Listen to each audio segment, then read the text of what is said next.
Hi, this is Tim of the 1916 Company. Welcome and thanks for logging on. If you love this watch, email me. I am still Team Mosso at thewatchbox.com. That is still my email address. It is still in the description below. It is still your purchase and pricing email question line for buying this or any watch you see on any of our platforms. Please reach out to me directly. I am Team Mosso at thewatchbox.com for pricing. Today, we're discussing the Breitling Superocean 244.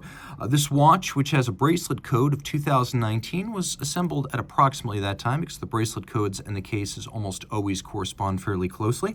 In stainless steel, 44 millimeters in diameter, 14.4 millimeters thick, from lug tip to lug tip, 52.5 millimeters, with a 22 millimeter spacing between the lugs.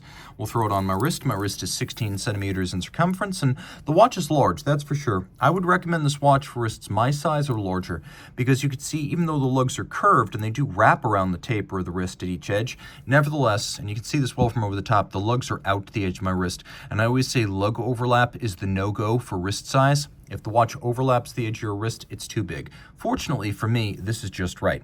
It's not super thick and it's not super thin. It will fit underneath most shirt sleeves, but all jacket cuffs. The bracelet is a Breitling Professional 3 style, so we've got the asymmetrical sized links, but then we've also got that diagonal slash profile that runs from side to side.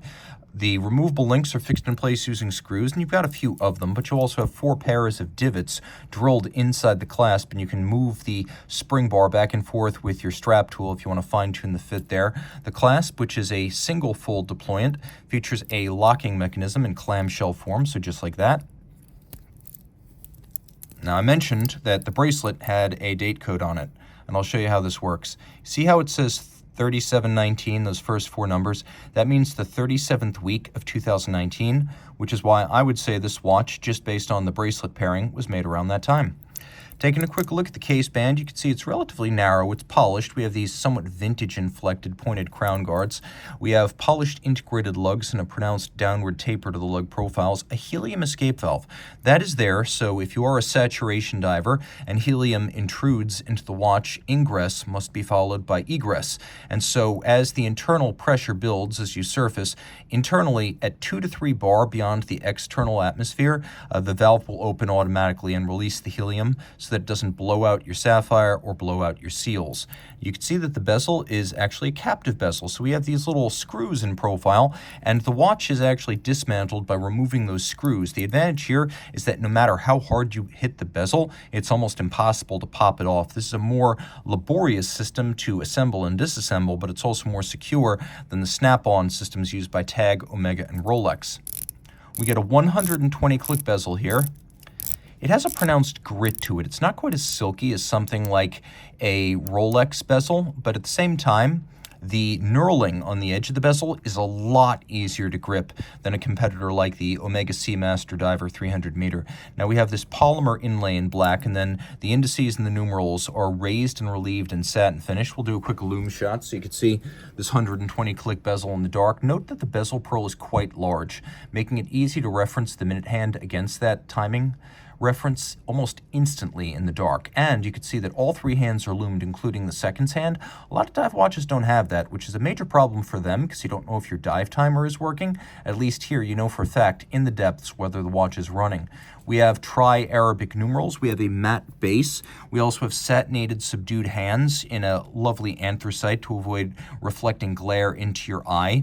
We have a flange against which you can read the minutes and the seconds. And then what appear to be applique indices and numerals, they're actually raised and stamped from the reverse side of the dial to give the appearance of applique. And they do look good, and they do look pricey, and they do look upscale, but they are integral to the dial. As you can see, the hands at center have a sort of frosted finish designed to be low glare. We have the applied Breitling wing logo. The watch features stop seconds or hacking. And then we also have a quick set system for the date, so you can rapidly cycle the date if the watch encounters an irregular length month or should come to a halt and need to be reset. The bezel, again, is a timing reference, 0 up to 60. I often prefer dive bezels to chronographs because they're easier to read against the minute hand at a glance. And this is water resistant down to something called a kilometer, which corresponds roughly, though not perfectly, to 3,300 feet. So you've got your helium valve, 1,000 meter dive depth, and then you flip it all over, and on the reverse side of the case, you can see that this is a chronometer. It is This is how you read this. A is steel, 17 is the movement, 3 means it's chronometer, and the movement inside is a Breitling caliber 17, which is the ETA 28242 in chronometer spec. It is a bidirectional automatic winder with a 38-hour power reserve, a 4 Hz beat rate, 25 pivot joules, hacking seconds, and a quick set date. It is both very accurate and very, very tough, and any local watchmaker just about anywhere in the world can service it. If you love this watch, email me. I am Team Mosso at thewatchbox.com for purchase and pricing details.